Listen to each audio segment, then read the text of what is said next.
and we'll try to get to them as we're going through the webinar itself. So I really appreciate everybody that has taken the time to be out here today, because as I always like to say, is time is your most valuable asset. You know, I always like to say, as you know, a wise man once said, you can spend all your money, you can always get it back, but once you spent your time, it's gone forever. And that's what we're talking about today is rockstar sales reps, is how do they spend their time to make them rock stars instead of average reps out there. So what we want to sit down and take a look at here today is, if you guys sort of know a little bit about me already, as a couple of new people that have joined us that I haven't personally met before, but I'll introduce myself as Steve Goranson at the Action Coach. And Action Coach is actually the world's largest coaching organization. We have over 1,000 offices in 70 different countries around the world. I think we're catching up with McDonald's there. And I've owned and operated the local office here in Jacksonville for the past 15 years. And really what I like to say is, what I do is I get my clients to work smarter, not harder, so they can enjoy more life. So hopefully that's of interest to everybody out there today. But what we're going to really be focusing on today is, how do we turn sales reps into rock stars? So, you know, when you sit there and you look at, you know, think about this, you know, do you have rock star salespeople on your team right now? What would happen if one of them would leave? Is there someone there to replace them? You know, what would your business look like if you had a team of sales rock stars? What would your business look like that? It would certainly make your job easier as a business owner. Or if you were the salesperson themselves, you know, how would your life change if you were going to be able to be more productive within sales and stuff like that? So with your permission, I'm going to sit down and begin. So I guess I have a question to start off with. Have you ever wondered why 80% of sales comes from 20% of the reps? You know, is there a difference out there between the best reps that you have that are out there and then the average reps? And, you know, have you ever really wondered why professional salespeople or rock star reps are really as the next level above? You know, the thing that makes them stand out is they don't wing it. You know, and the thing I like to say sometimes is, on your staff, do you have, or are you a rock star impersonator? Sometimes we get sales they just come and fall our way, and things just sort of happen, but we're not really following a specific process. And then what happens is, when everything slows down, the economy slows down, we don't have a systematic approach that can help us and differentiate us from our competition. So the thing that we want to talk about today is, how do we turn your reps, your best sales reps right now, into rock stars? So what are some of the challenges that we're facing when that salespeople reach? And there's probably about 5 or 6 that I've come across in dealing with a lot of our clients. And really the first one is not having a viable sales plan and this is the difference, is customized to a specific prospect. There's a cookie cutter approach. We treat all of our prospects, or all of our clients, in exactly the same way. And we use one strategy, and I call it the wing it strategy. There's no rhyme or reason of why we do things.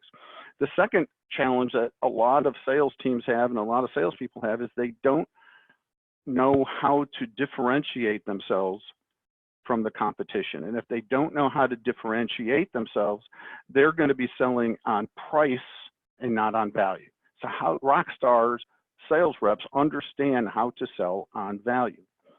The next challenges we have is being able to generate immediate engagement with the prospect. You know, do we know how to gain the prospect's attention to earn the right to keep talking to them if we get them on the phone, or if we meet them at a networking event? The third, or the fourth, I guess it's the fourth challenge that a lot of salespeople have is, do they ask questions with purpose? You know, not necessarily having a script where you're doing an interrogation of our prospect, but do you have a set of questions that's designed to help identify what a client's needs are, and not just their regular needs, but compelling needs, the thing that's going to motivate them to actually buy. These are the little gold nuggets that we're going to talk about. And then the last thing is salespeople have a challenge is trying to handle price-based objections. And there's also a fear of negotiating, because the thing that we need to realize is that once we ask for the sale, that's where negotiation begins. Because what are we negotiating? We're negotiating not price, but the value of what we're offering. And that's what we're going to be talking about. So being a professional and a rock star reps, there are two different things. So, even professional salespeople find making sales a challenge. And really what it comes down to is they just don't know how. But if you know how, and I think that's the difference between just regular average professional salespeople and our rock star reps, is they have a system and a proactive way of being able to generate business and prospects and whatnot. So with your permission, what I want to do is we're going to get started right now. We're going to step back and we're going to get back to the basics. So what is really selling? And a lot of sales has to do with our mindset. What is our mindset around sales? So when we sit down, we talk about it, it's really about our beliefs. Sometimes if we don't believe that we can sell, you're right. But sales is we're going to talk about, sales is relatively simple. But so what are beliefs? Beliefs are things that we hold to be true. And if we think about it, when we were a little kid, the things that we believe in, we don't necessarily, or hopefully we don't necessarily believe in the same things, right? We've matured, we have a different belief system than we did than when we were 5 or 6 years old or so, or even a teenager as well. So what I want to do is we'll do a quick little exercise. I want everybody to write this down in the chat, come in there, and I want you to write down what are the first 3 words of beliefs that you have about a certain word. I'm going to put up, we're going to do a word association game and see if we could do it. So everybody's ready. Hopefully get ready and pull up your chat box and put this in. So write down what are the 3 beliefs that that you have about salespeople. Let's see what our belief system is around salespeople. So go ahead and type some of those things in there. Okay, somebody wrote in, salespeople are pushy. Somebody just sort of said used car salesperson. Okay, another one's pushy. All right, anybody else? We got some other ones that are in there. They're just sort of, they're manipulative. They're hard to work with. And you see we have something in common in here. All these words are negative. And what I've seen is this is sort of the words that I tend to get the most when I ask this question when I'm doing salespeople. Yep, we got annoying. That's a thing. So why are they annoying? Why are they, if we sit down and we look at this, this is the picture that comes into our mind when we think of a salesperson. So, but my challenge is if that is what your beliefs are around salespeople and you're the salesperson, how is that affecting your ability to sell? Because you don't want to be that person. You want to be a helpful type of salespeople. But if you have this belief that salespeople are pushy, aggressive, you're going to do everything to be that nice person and probably overcompensate. And we tend to have a problem then in closing the business, not because we don't have anything to offer, is we don't want to seem to be too pushy in helping our clients to buy. Because when we sit down and we look at it, what exactly is selling? Selling is professionally helping people to buy. Nobody wants to be sold, right? but everybody loves to buy. So when we sit down and we look at that used car salesperson and the old way of selling, it's all self-centric.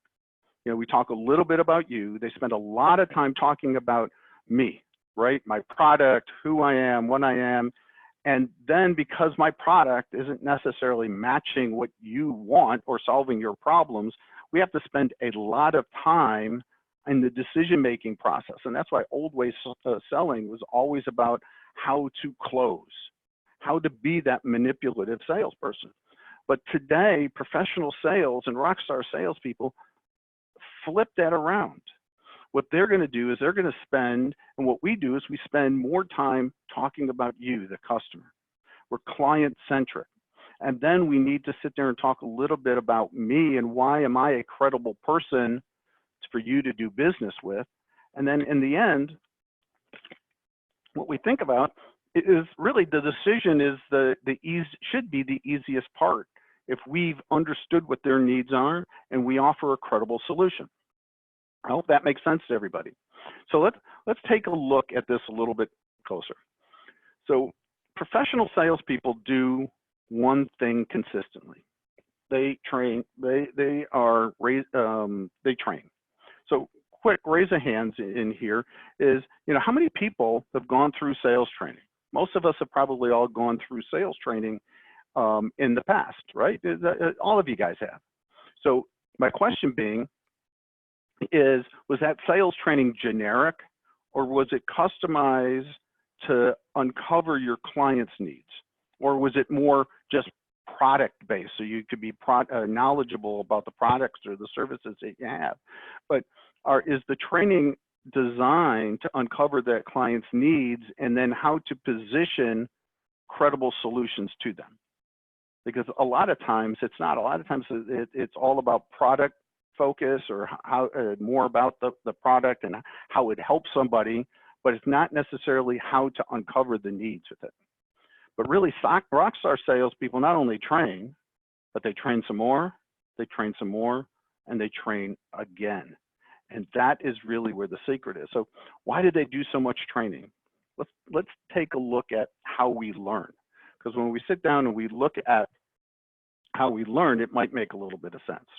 So the first step is we're at unconscious incompetence. What does that mean? Think about it when we don't know what we don't know. When we think about when you first started to drive a car, right? Or not even before, when you were a little kid, it's like you said, hey, I could hop in front of a car, I could drive. And then we got our driver's permit and it was like, holy crap, I can kill somebody with this. And you're not really sure how that is. But then you started learning how to drive, you got more comfortable, but you got into the point where you're now conscious incompetence. You know that you don't really know how to drive that well, but you're very, you're very careful of everything you need to do. And then we get to the point where we're conscious competence. We have, it's like when you're in the conscious incompetence is you're not really sure how to merge into the highway, but then eventually you sort of get easy and you figure out how to do it, and it sort of comes in. You have a level of confidence or competence. But that's sort of how it is with sales. Is we sort of start off, we don't know what we're doing, and then we realize we don't know what we're doing, and then we start a little bit of training. And then eventually it gets to this top level of unconscious competence. This is when we're start multitasking. It's easy to start, talking with people while we're driving. We could be talking on the phone. We're eating lunch, and because it's so so how many times have we gotten in the car and we just went on remote control and we really didn't even know how we got home? Just boom, it was unconscious competence. We knew what we were doing, and it was almost like the car led us there. So, but the next step really comes in is unconscious incompetence, because what we don't is we don't realize, we get overconfident, and then we don't realize what our weaknesses are. Because now we think we're so good at doing this, I could text and drive, right? And we know what those results are. It's like, so what we need to think about is what are the blind spots when we're selling? We get so overconfident. We've been doing this for so long. we sometimes miss maybe the steps that some certain parts of the steps of the sales process. You know, we edge them off. We don't really understand where our weaknesses are.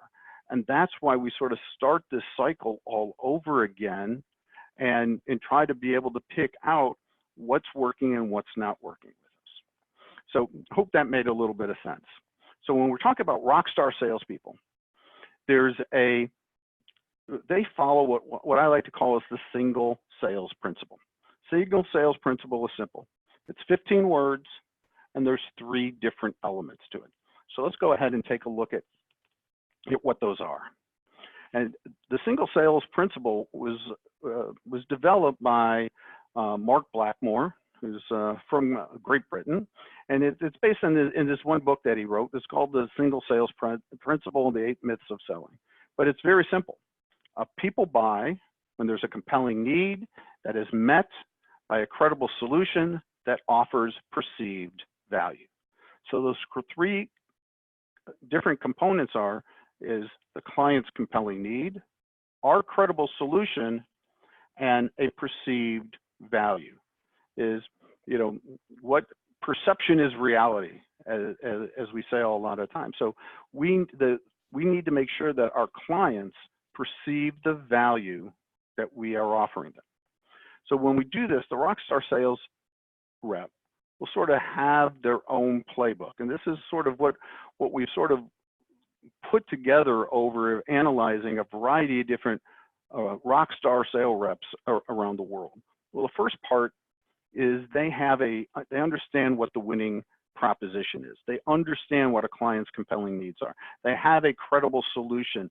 They understand what differentiates them from their competition, and they have specific tools that they could use that will help establish credibility in the minds of the prospects. Once they have that set, the next step is they follow consistently a successful sales process. They know what their value proposition is. They have a script framework or a questioning funnel that they use to help identify needs. They have a book of case studies of success stories or client testimonials that will help establish that credibility, along with a variety of different killer stats that they could use to help the client understand why their solution will work for them. But it really comes, and then the last part is negotiation mastery. They understand, they have a systematic approach of how to handle objections.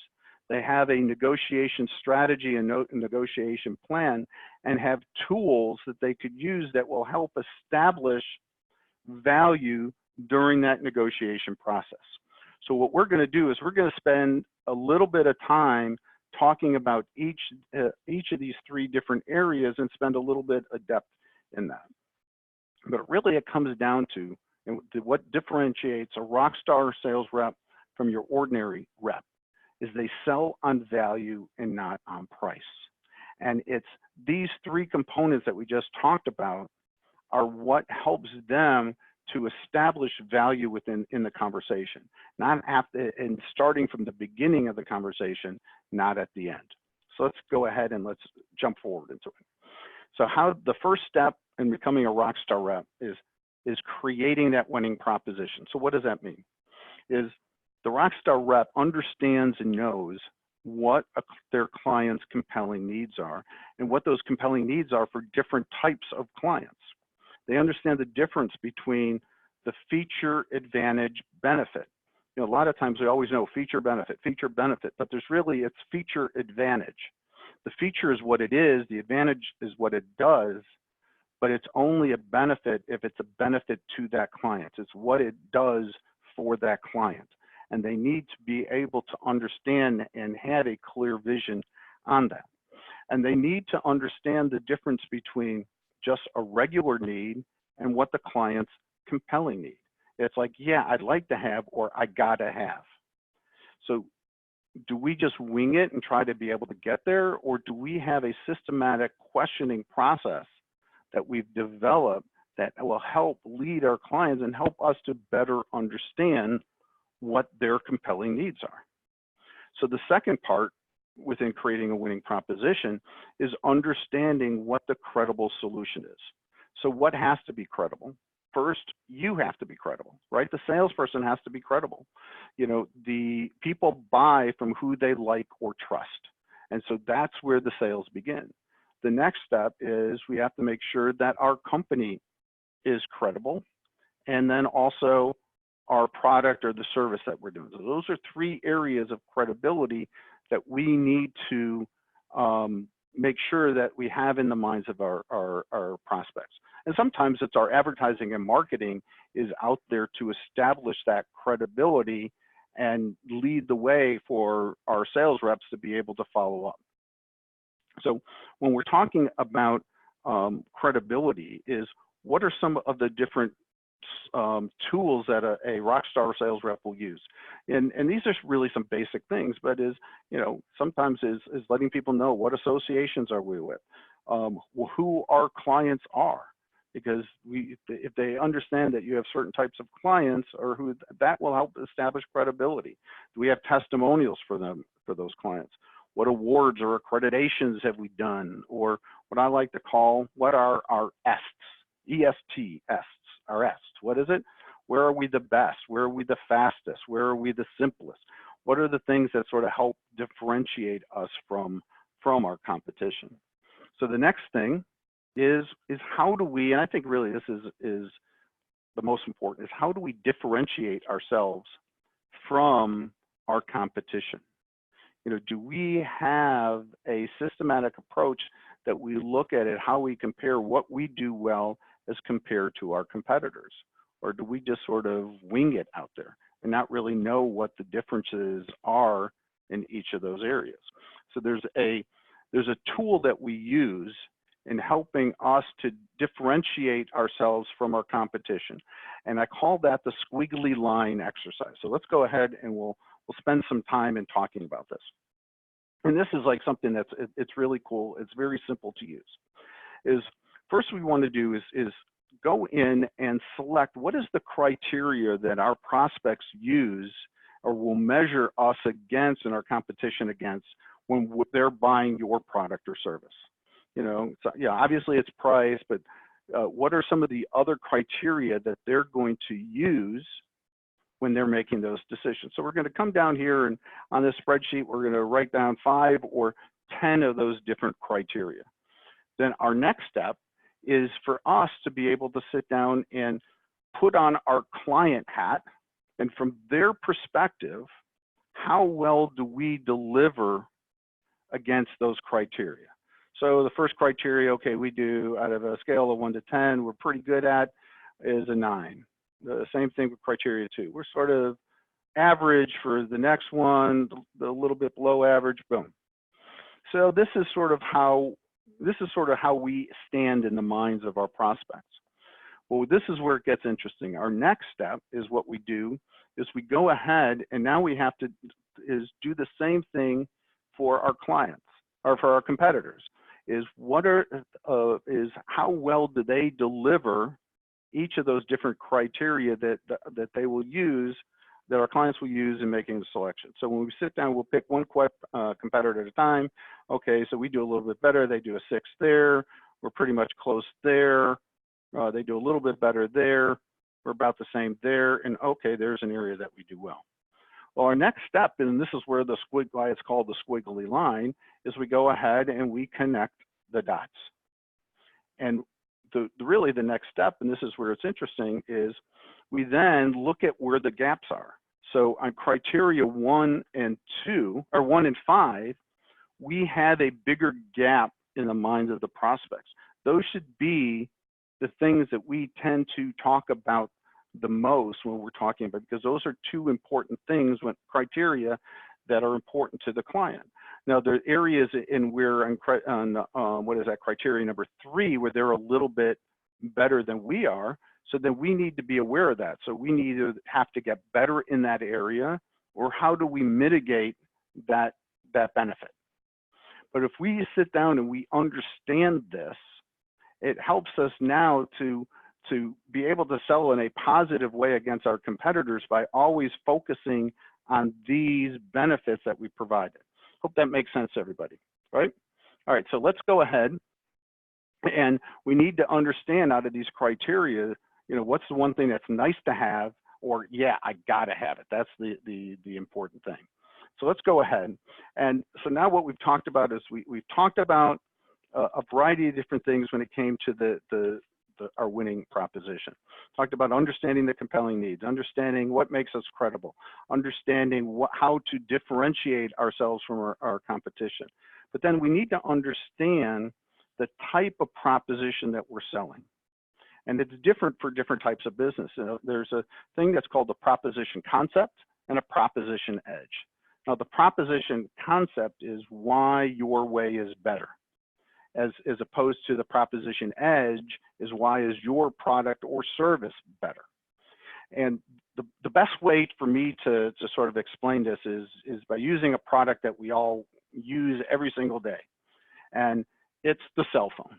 So if you think about it, when cell phones first came out, it wasn't why to buy this one over that one. It was like, why should I carry this brick around all day long? What's the benefit to me? How can it make my life easier, and so on and so forth. Now, it's everybody. If you have a teenage kid, before they're a teenager, they're already telling you they're begging you for their first cell phone, right? So now it's about, do I use an Apple or Droid? Do I use a Samsung or a Motorola? It's why is my product different than everybody else? So if you have a new way of doing things, sometimes you need to sort of understand that you have to sell that new way. You know, years ago, I was working with a client that was in the weight loss industry, and they were doing something that was unique compared to a lot of what all the other competitors were. So she didn't have to sell weight loss. What she had to sell was why their way of weight loss was better than the competition, and then get into really the product and after that. So it was like a two-step sale that they had to do with everybody. So hopefully that makes a little bit of sense. But a rock star sales rep is going to be attuned to what's the proposition that I need to be focusing on. So when we sit down and we look at it, the next step is the rock star sales reps has a successful sales process. They're not winging it out there. And there's a 5-step process that all successful sales reps will follow. This is not necessarily a script, it's not prescriptive, but it's a flow designed to ensure that a customer is front and center of everything that you do, and that you maximize your chances for success. Think of it this way, it's sort of a series of signposts, but it doesn't necessarily map the whole journey. That's up to you. That's where you customize it to yourself or to the particular client. So because you think about it, if we're winging it, that's when we see our sales are inconsistent. But rockstar sales reps, they're going to follow a systematic approach, and then if done correctly, it's going to lead to happier customers that will actually come back and buy from you again. So let's take a close look at what those 5 steps are. So first one is define. It's actually really 4 steps when you sit down and take a look at it, because what is defined? This is the part of the sales process that actually has to happen before any intervention with the customer. The purpose of this step is to prepare a robust and exciting value proposition. So all the things that we had just spoken about, we need to have those questions written out. We have to have all those different things aligned up. How are we different than our competition? How do we understand what our clients' compelling needs are? Then once we understand that, now we can engage our prospects. What is our systematic approach of how we engage someone maybe for the first time? You know, how do we get them to take our call? How do we persuade, once we do get them on the call, how do we persuade them to listen to us? You know, what will make them sit up and take notice? This step should excite and also involve developing some curiosity, whether you're networking, cold calling, or starting a meeting. All the elements of this has to be the same. And each of your sales reps needs to be able to understand how to be able to develop this based on our credibility based on understanding what our clients' compelling needs are in general, and then how do we dig down to develop that from each one. So once we have that, we engage, now we go into a probing question, is because compelling, what are we probing for? Is we're fishing for compelling needs, because compelling needs really is what makes sales. And the better your questions, and the better they are at identifying those compelling needs, the easier the sales process is. So then we need to sit down and we need to understand how, once we identify some of these needs, is then how motivated are those customers to act on those needs? Are they important enough to consider our solution? So we have to create what I call is a questioning funnel that we take our clients through to help us to identify that. So the first step is what I call as IQ questions. These are just getting basic that we're all probably pretty good at, is identifying the customer's qualifications and what are their potential. Are they a qualified prospect for us? The second part is then having specific compelling need questions. These are designed to identify both the rational and emotional needs that are affecting the prospect, because we know that emotion sells. If we sit down and we take a look at it as what sells motion or logic, it's 80% emotion, 20% logic. So the next set of questions that we ask are testing motivation question. Is then, once we identify these needs, how important are they to the customer? Are they motivated to solve them? And then that's where we test that motivation with some questions. You know, if a solution was found, would they commit to act on those needs? Is this something that they would work on? Because once we understand that and what those important needs are, that's when we get to the fourth stage, which is propose. Is what is your solution to their problem? Does it solve that compelling need? Is it a benefit to them? Because if they see it as a benefit to them, that allows, now we're creating value in their mind. The also part when we come to propose is we have to understand that different people absorb information in different ways. And so what is the best way to present your information or solution?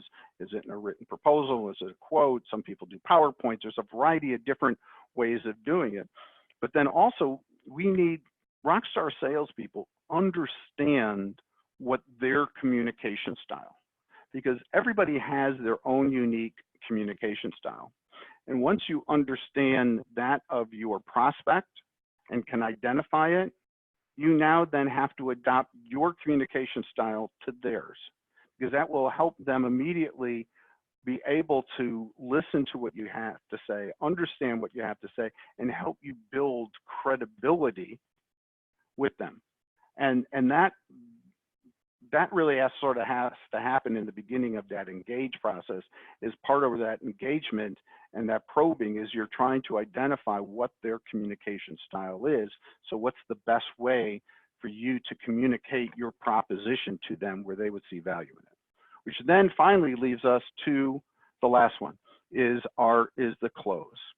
So if you really think about it, based on this whole process, in the ideal world, if we've delivered the 4 previous steps well, this should be the easiest step of all. The customer at this stage should ideally be asking us to buy. You know, where do I sign? But they don't. Why? Because one, decision makers procrastinate. And sometimes they need help in making that decision. So we need to understand how people make decisions to be able to help them with that. And sometimes there's professional buyers out there that they are designed to, they understand that most salespeople suck, and as soon as they do any pushback, we're gonna drop our pants and boom, and we'll drop our prices just to get the sale. And I'll sort of share a quick story. When I was, my wife and I, was a few years back, we were looking to buy a mattress. And we actually were looking to buy 2 mattresses for a couple of guest bedrooms that we have. And so we went out, so I was out in the yard working, my wife sort of grabbed and said, hey, let's go out and let's go look for a mattress. So I was like, okay. So I really didn't look the best, but I walk in there, and the salesperson comes up to me and says, yeah, we're looking for a mattress. I don't want to spend too much money, but boom. So I just sort of said, he immediately, based on looking at how I was dressed, took me to the cheapest mattresses. And we already had an idea what mattress that we wanted to buy. And so I just sort of said, oh, so I kept finding it. I kept moving up into the final, till finally I got the mattress I wanted. It's like, oh, wow, this is a great mattress, but wow, it's like too much money. And then he starts negotiating with me already. He doesn't know why. And then eventually we sort of sat down, and then after he sort of gave me a good price, and it's like, well, we actually need 2 of those. Would you get me a better price? And it was like, oh, yep, immediately cut that down. It was crazy how easy it was, because he was just trying to get the sale. He didn't care what the price was, you know? So so we have to be able to understand that we're negotiating value and not price. And that's really where it comes down to in the close. So let's take a closer look at that, because the third step is, how do we negotiate to close the sale? Because as I said before, once we ask for the sale, this is where negotiation begins, right? You know, and the thing is, what we have to realize, what are we negotiating? We're negotiating value. And, you know, and sometimes when you sit there and you look at, you know, I had a client that was in the insurance industry, and the price is the price. But yeah, the price is the price, but then the question is, what is the value of getting uninsured motorists or getting a higher coverage over the next? So the price is the price, or why should you pick one insurance company over the other? Or what's the value of having me as your rep or someone else? That's where the negotiation, where we need to get them to understand what that value is. So when we sit down and we, you know, our credible solution, that was outstanding. We perfectly met our clients' compelling needs, but really it always comes down to price, right? And it's not price, but it really, as I said, is how can we prove to that customer that we offer value?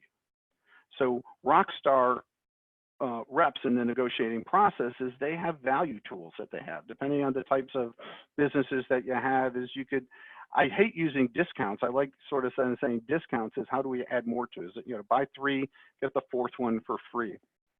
Or I was working with a painting company, and he was having a hard time closing some of these big deals.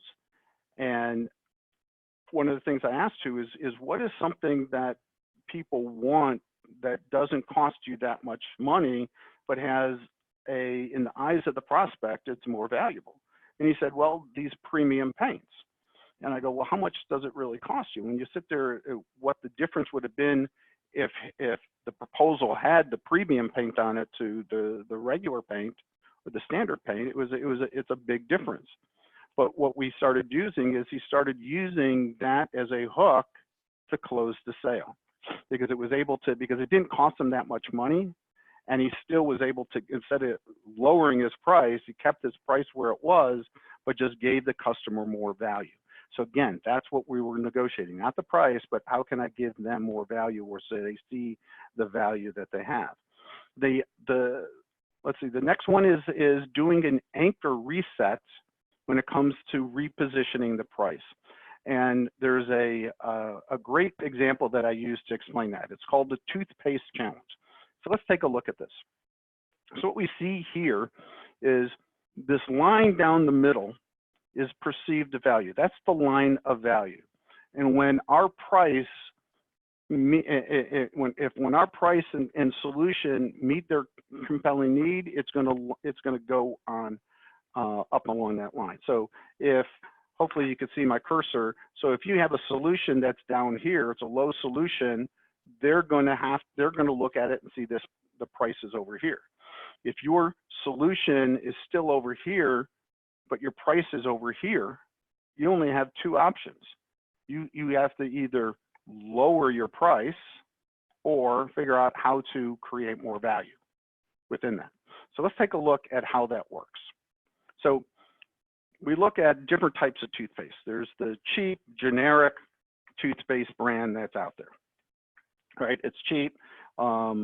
It's you know, if we're on a budget, that's what we're going.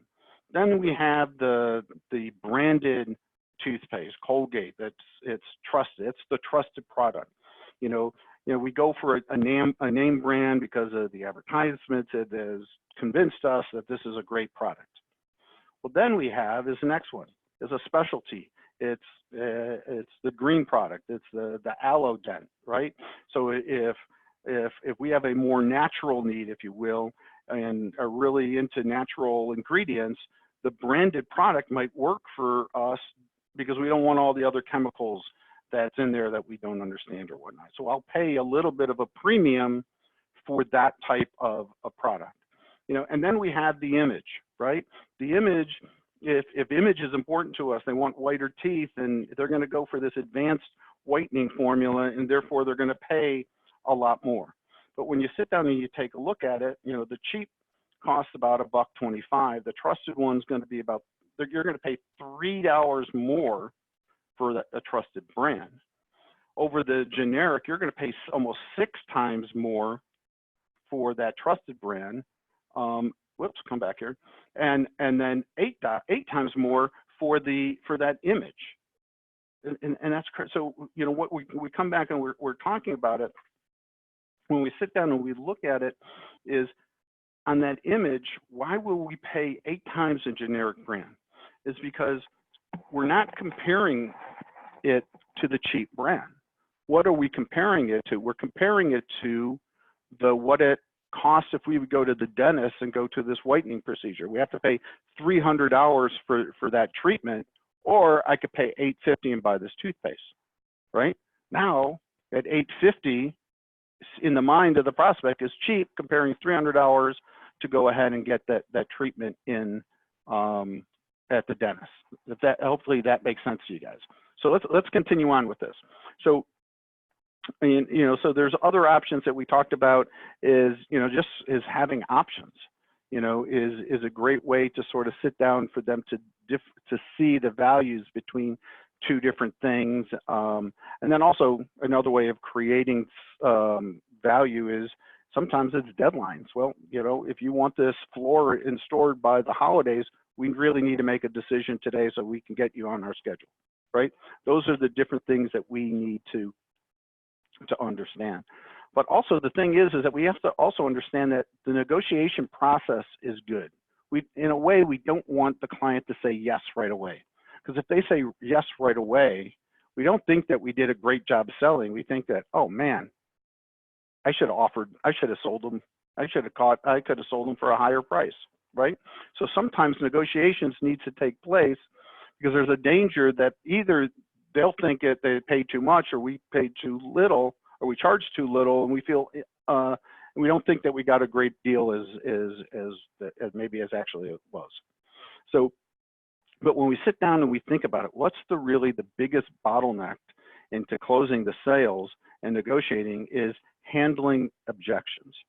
And you know, and if we're asking those, if we're overcoming and answering those objections before they come up as we go, because we should know what are the most common objections that our clients have. We need to identify that. And so it's part of our value presentation that we're giving to our clients, right? So let's take a close at that. So there's a system that the rockstar sales reps use in overcoming objections. Is that first we have to list out what are the major objections that we hear all the time. And then we have to identify, are those real objections, or are they just faked up, or they're trying to either stall us or trying to just see if it will lower our prices, right? So we need to, and then break down those different objections into like really 4 different categories. Is it a need objection? Is it a solution objection? It's a value, or is there other external things that are coming down? Oh, I have to ask my wife. There's other things that are going on. So we need to identify what those different types of objections are, because then it'll help us in better knowing how to attack those. So Erica is a way that we handle it. It's an easy way for us to remember the steps. So the first E stands for empathize. So we have to get them to understand that we're listening and we understand. It's like, I appreciate your concerns. If you're, I know most people, if you're going to make a big decision about that, you want to make sure that you get the best product at the best value. Is that right? Boom. So we have to emphasize with them. Then the next thing that we need to do is we need to refine the objection. We need to get clarity of what, and dig down to find out what the real objection is. So can you give me more details on that? Why is that a concern, or what's going on here types of things? In what way is that a problem? Which leads us then, once we understand that, is now we reposition. We reposition, is we turn it around into something that we can handle.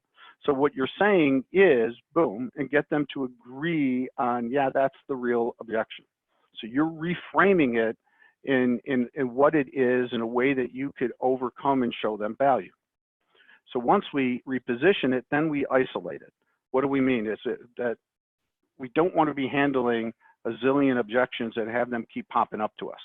So what we want to do is isolate to see if this is the only objection before we move on to start answering it. So it's really simple. So once we identify it, is this the only thing that's stopping you from moving ahead? And then we gain the commitment. So if we were able to resolve that, would you be able to make a decision today? Only at that point do we get to the next point, because if they say no, oh, what else is there? Then you go back up and you identify what the next objection is. And once then you come back down. So if we can resolve these 3 points, you'd be able to be in a position to move ahead. Yes. Only then do we answer those questions and fix the issues, because what we need to do now is now showing the value of each of those things, of what they get with or how we solve those problems, right? So understanding that, and when we really sit down and we need to understand, is don't negotiate until the person is sold on the product.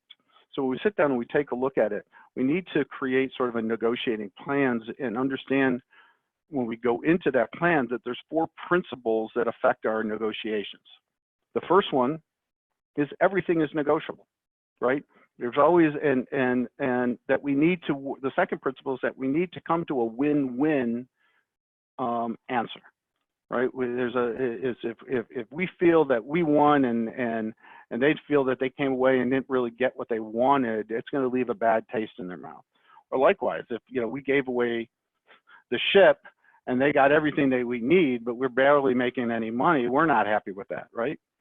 So, but the third principle is sort of what I mentioned before, is never really negotiate until the customer is sold, that they believe that your solution will help them. Because if they don't believe that, you're negotiating on thin air. And that's a real important distinction that you need to make. And then the last one is that the power is fluid. So what I mean is that the power changes between the prospect and the seller within that, and know that it's going to go back and forth within the negotiation process. So lesson we're going to sort of talk about this is to be able to negotiate and start figuring out we have to understand what our ZOPA is. And ZOPA stands for the zone of possible agreement, is where can we negotiate? And it's very simple. It comes down to is when we start, this is over here, this is our desired selling price. And worst case scenario, we might drop down to here. Now on the buyer side, they're coming back in and this is what they want to pay for their product or service. And worst case scenario, they'll pay this much. So now once we understand that, now we know that this is our zone of possible agreement. What are the things that we can now negotiate that will make sense for us for the client to see, to pay the value within this range, and for us to also be able to walk away with a good deal. So now we understand what we have and what we can negotiate with. So, and then we understand what are sort of the tradables that we have. Going back to the example I used before, what are some of the things that have a high perceived value to our client or a low cost to us. Like one of the things that this wasn't part of the sales process per se, but I was working with an HVAC company, and I was sitting down and talking to him, and I said, what are the things that you sell the most of that clients will not negotiate price on? And he sat back and he sat down and said, well, it was Freon. And I was like, well, you are the most expensive client, and are you the most expensive price on Freon or the least? It's like, well, probably in the middle. But, think about it. Last time you went and got your AC checked when they were putting in the Freon, when they had the whole unit torn apart and they say, hey, your Freon's low, you didn't say, oh, well, let me call up and start seeing who's got the cheapest Freon. It's like whatever the price is. So we were able to get him to raise his prices in there, be able to sort of increase their sales. So it's a little bit different than what we're talking about, but it's something for us to be able to understand on, or what are the tradables that we have that we could sort of give up, like that premium paint that we talked about before, as opposed to natural. It didn't cost my client that much more to buy that premium paint, as opposed to the value that it was perceived by the client. So I hope all that makes sense to everybody, because we sort of covered it. Let's sort of like review what we've talked about. So the first step is creating that winning proposition, right? Is a rockstar sales rep will go through and understand what the client's compelling needs are and identify them, because once we identify what most of those compelling needs are, it makes it easier for us to be able to create questions. But we also have to understand, why is our solutions credible? And it's not that we offer better service. So a lot of times when I talk to clients about differentiating themselves, and I ask them that if I would go ahead and put your major competitor's name on your website, would it look like their website? There's no difference, because you're all offering the same thing. What makes your solution, what makes you more credible? So we have to have that competitor analysis within that as well. And then what are the tools that we use in our back pocket that'll help us to establish that credibility?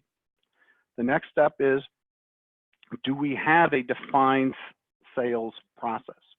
Do we know what our value proposition is? Do we have a framework and a series of questions that are specifically designed to uncover those golden nuggets, those compelling needs, those emotional needs that will make a client to buy and see the value in your product and services? And what do we have that will back up that credibility? Do we have a list of case studies that we could share as we're doing training, of old success stories that we had that they can now share with clients, and be able to let them know that how they treat and how they work with their customers, or killer stats, whatever it may be. And then that leads us to the final step. Is there a negotiation plan? Do we have a specific way of handling objections that's based on increasing value? What are the negotiation strategies that we can employ to help to better negotiate value instead of getting on price? So do we have specific value tools? Some of the things that I talked about, are they on the table that we understand that we could pull from? Do we know how to negotiate? And that's all put together within a negotiating plan. So does that make sense to everybody?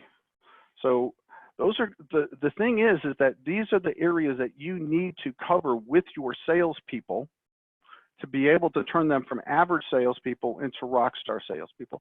From a salespeople that just go ahead and wing it and say what they think is the best for your company, or you have a systematic approach that they use, and that every salesperson is saying the same thing in the right way to the right person. I hope that makes sense to you. So, when we sit down and we take a look at it, what do you need to do from in here is you need to analyze yourself and your sales staff. Are you always competing on price? How do we begin negotiating value with our customers instead of dealing with price? The thing is that we need to do is, do we have a consistent sales methodology that we use, or we just go out there and wing it and see whatever happens? And that's like the example that I used in the retail mattress store. He was just winging it. He just went in there and he had no plan. I had probably a better plan of how to negotiate a lower price on the mattress than he had in how to sell me the right mattress, right? If he would have come in and sold me and told me that this understood what I wanted, he probably can be able to get me the right mattress at the right price, and I wouldn't have been negotiating as much as I did. And then, is this in your head, or do you have a written playbook that's customized to identify your client's compelling needs, the way you overcome objections by showing value for your product or services? So these are the key components that you need to now add within to your sales team or to your sales process if you're a salesperson itself. So anybody, any questions or any concerns up at this particular point before we sort of finish up and move on? Because those are the things that I wanted to at least make you aware of. Now, if you want to go in and take the next step and try to analyze this a little bit further, what I'll offer you guys, because I really appreciate you guys taking the time, is offer you a free sales coaching session. And what we're going to do is take about an hour to sit down and look at what your sales team's bottlenecks. And then really as a bonus to help you is have you take what we call as the sales IQ assessment. It's a sales assessment. It's the value is normally is $100. And what we're going to do is explore basic sales competencies. And this assessment was developed by Jeffrey Gitomer, Jim Cathright, Tony Alessandra. These are like sales gurus that have been doing sales training their whole life. And this is a summary of what the report is. It sort of breaks it down into about 14 to 15 different steps within the sales process and says, okay, are you highly developed in this area? Do you need more advanced development? Do we need a little bit of early development? Or these are where some needs are developing.